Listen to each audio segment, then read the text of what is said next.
Hello everyone, welcome back to Asreen kitchen. నేను మీ అస్రీన్.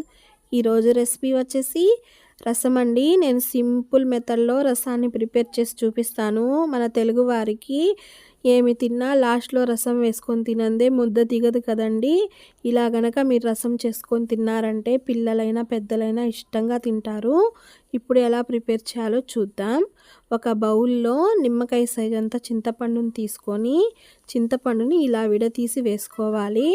ఒక్క tomato చాలండి. ఎర్రగా పండిన టమోటాని తీసుకొని పైనున్న తొడిమెని తీసేసి వేసేసుకుందాము. ఒక గ్లాస్ వాటర్ పోసుకొని ఈ చింతపండుని నానబెట్టుకోవాలి.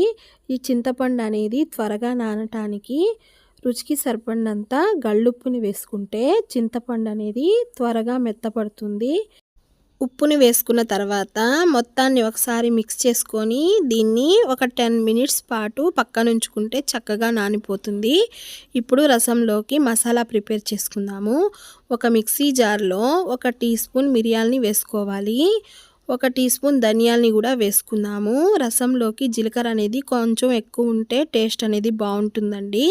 అందుకని 2 టేబుల్ స్పూన్ల వరకు జీలకర్రని వేసుకొని 3 ఎండుమిర్చిని వేసుకోవాలి. ఒక తెల్లగడ్డని ఇలా చితగ్గొట్టి పాయల్లాగా విడదీసి వేసుకోవాలి. ఒక 4 రెమ్మల కరివేపాకును కూడా వేసుకుందామండి.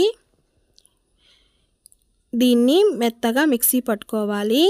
ఈ మసాలా అనేది మీరు రోజు రసం చేసుకునే వాళ్ళైతే ఒక్కసారి ప్రిపేర్ చేసుకొని ఒక డబ్బాలో స్టోర్ చేసి పెట్టుకుంటే రసం అనేది ఈజీగా ప్రిపేర్ చేసేసుకోవచ్చు.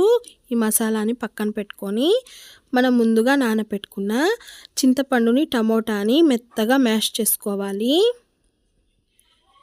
దీంట్లో ఉండే గుజ్జు అనేది బయటకు వచ్చేంత వరకు మ్యాష్ చేసుకొని దీంట్లో ఉన్న పిప్పిని చింతపండు చెత్తనంతా తీసేసి పక్కన ఉంచేసుకొని తగినన్ని వాటర్ పోసుకొని ఉంచుకుందాము.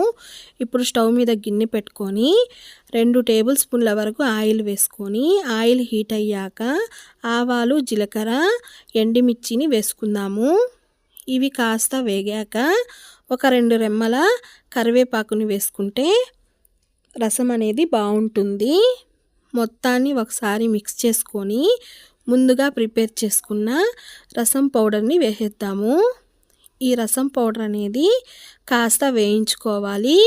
ఈ రసం పౌడర్ త్వరగానే వేగిపోతుందండి.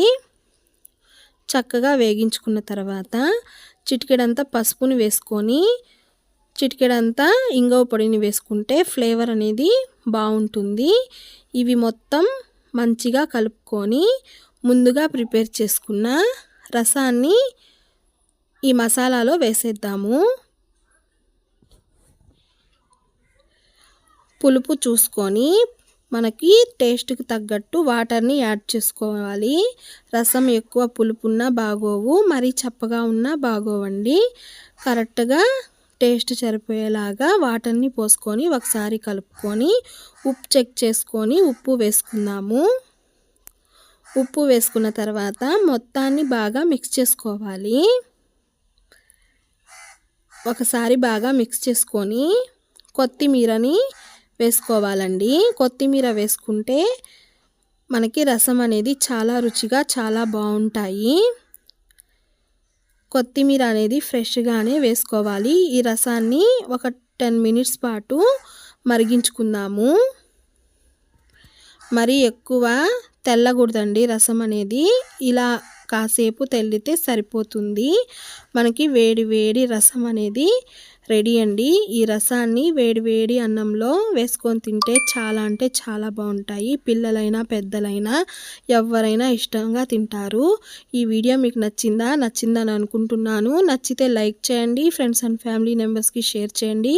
మరిన్ని వీడియోల కోసం మన ఛానల్ని సబ్స్క్రైబ్ చేయండి. Thanks for watching. బాయ్ అండి.